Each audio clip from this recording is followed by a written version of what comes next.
Media pembelajaran online. Selamat pagi, nama budaya.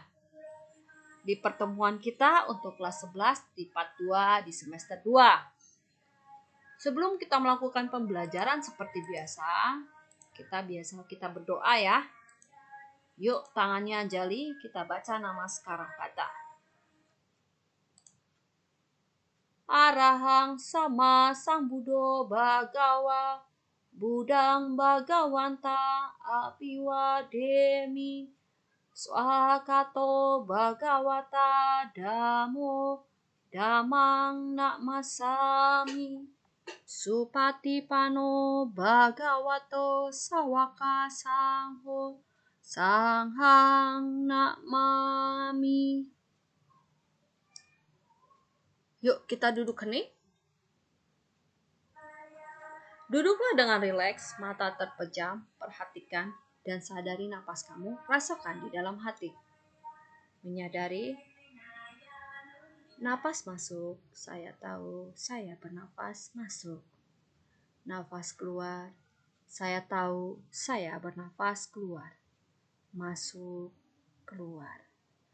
Nafas masuk, saya tenang. Nafas keluar, saya damai. Tenang, damai. Menyadari saya bernafas masuk.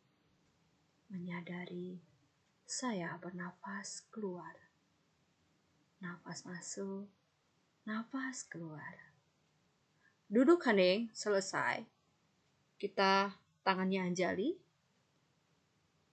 Terpujilah Tuhan Yang Maha Esa, para Buddha, para Bodhisattva, Mahasatwa. Aku belajar bukan untuk kesombongan dan keserakahan, tapi untuk mengikis kebodohanku. Semoga aku dapat belajar dengan baik dan benar. Semoga semua makhluk berbahagia. Sadu, sadu, sadu. Pelajaran hari ini kita akan membahas tentang 4 kebenaran mulia atau Catur Arya Sacani. Tujuan pembelajarannya adalah mengetahui 4 kelompok kebenaran mulia, mengetahui isi Catur Arya Sacani.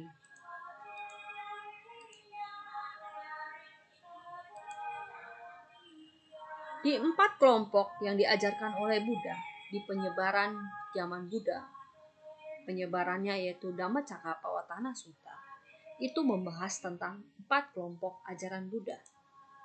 Apa saja yang akan kita bahas di 4 kelompok yang akan dibahas di semester ini?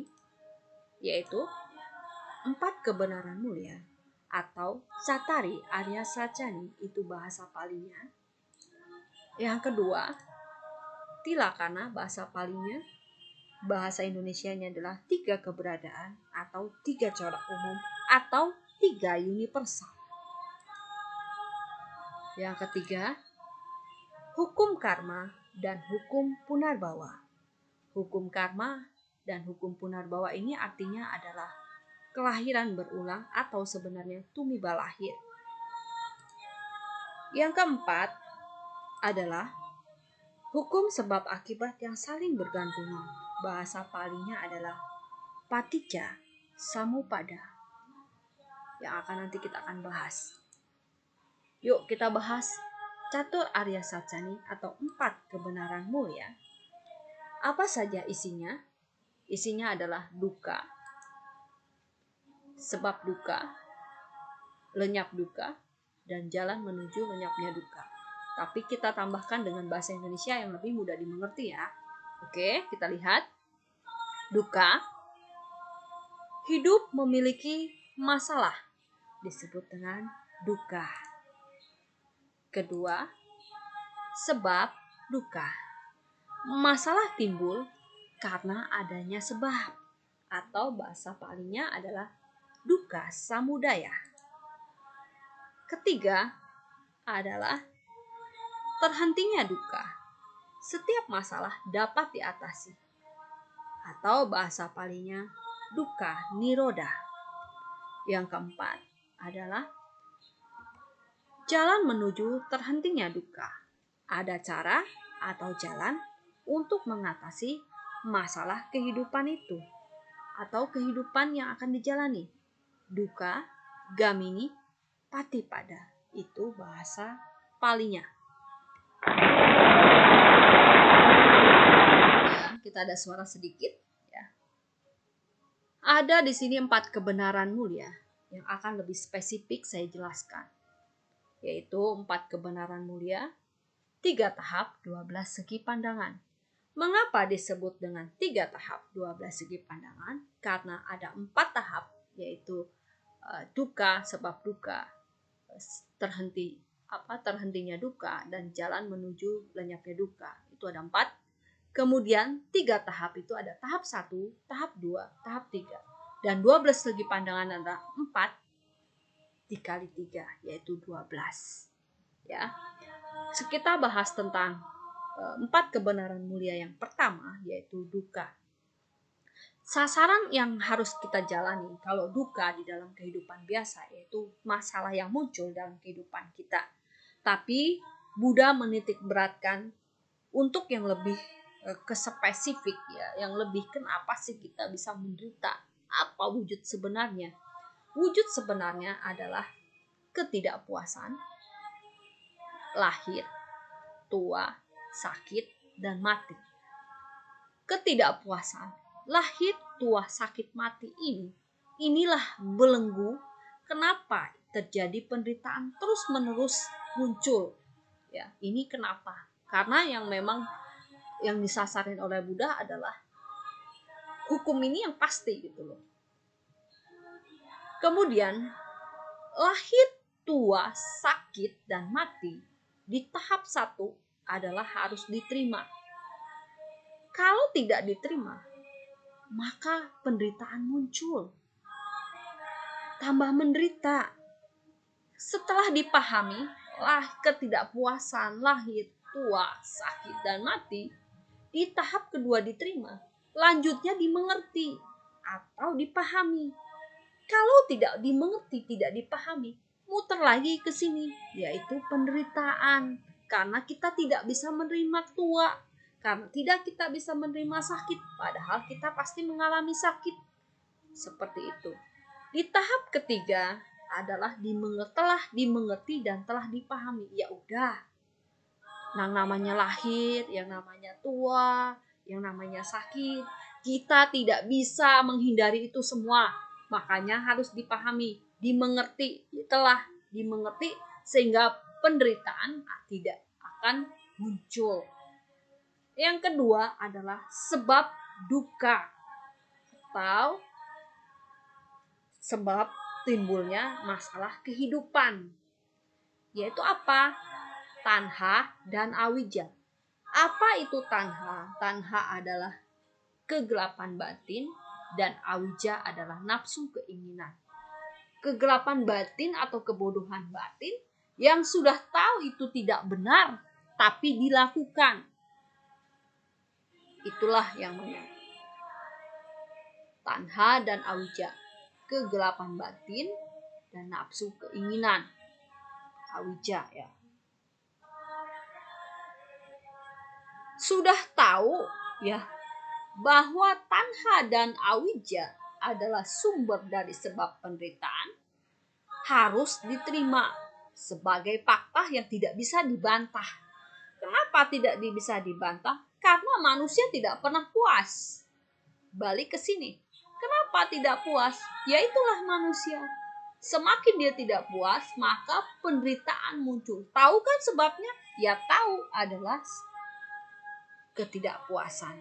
Kalau sudah tahu ketidakpuasan itu menjadi sumber masalah atau penderitaan dalam kehidupan karena manusia tidak pernah puas, maka di tahap kedua itu harus dilenyapkan. Sudah tahu itu nggak benar tapi dilakukan, ya dilenyapkanlah supaya tidak menjadi sebab dari penderitaan. Tahap ketiga adalah telah dilenyapkan. Artinya bahwa tanha dan awija, nafsu keinginan dan kebodohan batin harus segera disingkirkan dan tidak sama sekali dimunculkan. Inilah akan berakhir. Tapi tadi dikatakan teori. Manusia banyak keinginan. Bagaimana cara mengurangi keinginan? Kendalikanlah diri kamu dan pahami itu. Selanjut,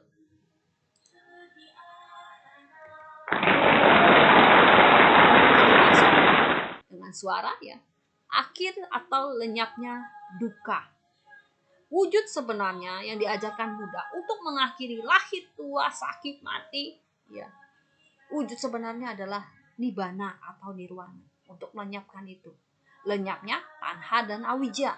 Di tahap pertama, ya, kebenaran ini harus diterima sebagai fakta yang tidak bisa dibantah. Kenapa? Karena nibbana adalah sebagai satu solusi lenyapnya duka, terlepasnya dari kebodohan, keserakahan, dan kebencian. Di tahap kedua, untuk mengikis kebodohan, kebencian itu harus direalisasi atau dipraktekkan. Dipraktekkan dengan cara, ya udah tahu itu nggak benar ya jangan dilakukan. Seperti itu. Kemudian di tahap ketiga itu adalah telah direalisasi atau telah dipraktekkan. Kalau setelah dipraktekkan, maka akhir dari duka ini akan lenyap, yaitu terlepasnya loba, dosa, dan moha. Yang keempat adalah jalan menuju lenyapnya duka. Wujud yang sebenarnya untuk mengakhiri duka itu adalah jalan mulia berunsur 8 atau 8 unsur jalan mulia, sama aja ya. Tahap yang pertama bahwa 8 jalan mulia ini harus diterima. Memang benar secara teori, kalaupun dipraktekkan itu lebih baik. Ya, kenapa? Karena kamu bisanya cuma teori. Apa saja, pikiran benar, ucapan benar, perbuatan benar. Benar kok untuk mengakhiri jalannya duka.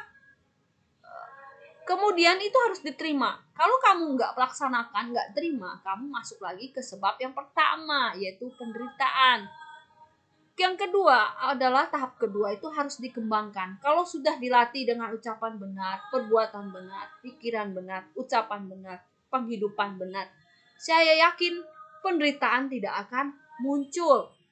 Dan di tahap ketiga itu terus dikembangkan, telah dilaksanakan dengan baik. Inilah bahwa penderitaan akan berakhir. Makanya Buddha bilang, kalau kamu punya masalah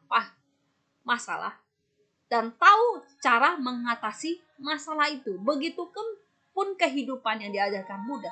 Bahwa kenapa hidup ini lahir, tua, sakit, mati, terus muter-muter. Buddha bilang, kamu laksanakan jalan mulia berunsur 8. Tahu sebab dan tahu cara mengakhiri sebab dari penderitaan. Oke, sekian penjelasan saya. Selamat pagi. Namo Buddhaya.